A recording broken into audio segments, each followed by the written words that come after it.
안녕하세요. 2019학년도 6월 고2 전국연합 학력평가 해설을 맡은 EBS 국어영역 장재혁입니다. 우리 학력평가 해설 강의는요 6월 5일 시험 다음날이 되겠죠. 밤 늦은 시간에 아마 EBSI 홈페이지에 업데이트, 업로드가 되지 않을까라는 생각이 듭니다. 그럼에도 불구하고 선생님 하루 전날인 오늘 여러분을 찾아온 이유가 있겠죠? 꼭 하고 싶은 이야기가 있어서 찾아왔습니다. 우리 시험 본 날 저녁에 오늘 내가 봤던 시험을 한번 좀 쭉 정리해 나가는 것이 중요하지 않나라는 생각이 들어서 선생님 이렇게 되게 부끄러워요. 사실 선생님 처음이라서 이렇게 휴대전화로 여러분과 함께 만나게 되었는데요. 오늘 우리가 봤던 시험을 한번 총 정리하는 시간 가져보도록 하겠습니다. 먼저 화법과 작문에 대한 이야기부터 해보도록 할게요. 총 10문제 나왔습니다. 그리고 10문제의 문제 유형은, 그리고 세트의 구성은요, 우리가 지금까지 만났던 여러 기출문제들 혹은 EBS 교재들에 나와 있는 내용과 크게 다르지 않았어요. 매우 전형적이고 우리에게 익숙한 유형과 세트 구성의 기출이 문제들이 출제가 되었다고 할 수가 있을 것 같은데요. 아마 많은 친구들이 오늘 시험을 보고서 나 이제 화법과 작문은 좀 잘할 수 있을 것 같아 라고 생각할 겁니다. 자신감 갖는 건 중요한데요, 절대 자만하지 말아야 돼요. 여러분 앞으로 남은 기간 동안 화법과 작문에서는 정답률은 높이면서 빠르게 문제 푸는 연습, 그래서 실제 대학 수학 능력 시험에서 빠르게 만점, 화작문에서는 꼭 문제를 다 맞출 수 있겠다라는 생각으로 꾸준히 연습해 나가는 것이 정말 중요하지 않을까라는 생각이 듭니다. 자, 그럼 이제 화작 봤으니까 문법으로 한번 넘어가 보도록 할게요. 문법 5문제 나왔죠. 그 중에서 세트형 문제가 있었고요. 개별 문항들의 출제 요소를 한번 살펴보게 되면요, 먼저 음운 변동 이야기, 그리고 접두사와 관련된 이야기, 그리고 중세 국어의 높임 표현과 관련된 내용이 있었고요. 자, 그리고 중의성의 유형과 중의성을 해소하는 방법에 대한 문항이 출제가 되었습니다. 대다수의 문법 강의에서 정말 중요하다고 이야기하는 출제 요소예요. 그래서 해당되는 출제 요소로 문제가 기출이 되고 출제가 되었기 때문에 여러분이 어렵지 않게 답을 찾지 않았을까라는 생각이 듭니다.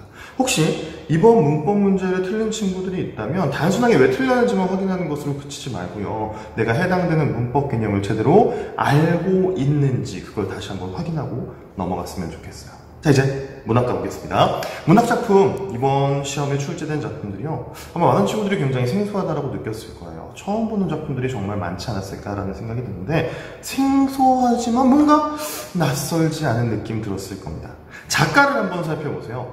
이성부, 윤동주, 윤은길, 그리고 정약용의 한시까지.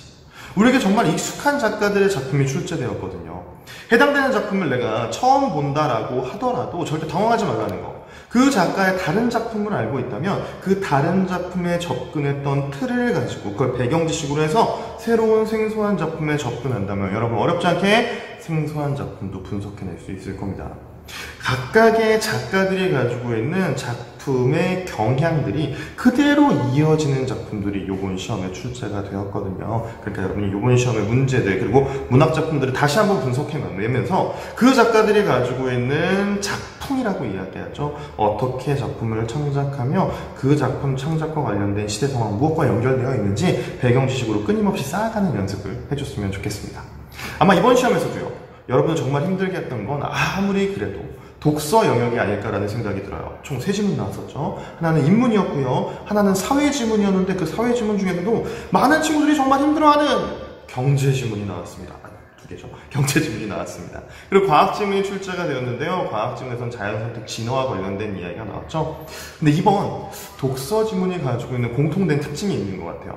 뭐냐면 지문의 정보가 대다수가요, 지문에서 설명하고 있는 대사, 핵심어라고 할 수가 있겠죠. 그 핵심어의 개념을 설명하는 정보들이 쭉 나열되어 있는 양상이었어요. 그래서 여러분이 이 지문에서 어떠한 개념어들, 어떠한 핵심어들의 정의가 정보로 제시되어 있는가 꼼꼼하게 체크해 주는 것이 필요하지 않을까 싶습니다. 자, 그걸 한다면 여러분 충분하게 독서 지문에서도 어렵지 않게 각각의 영역들, 각각의 문항들을 풀어낼 수 있지 않았을까라는 생각이 듭니다.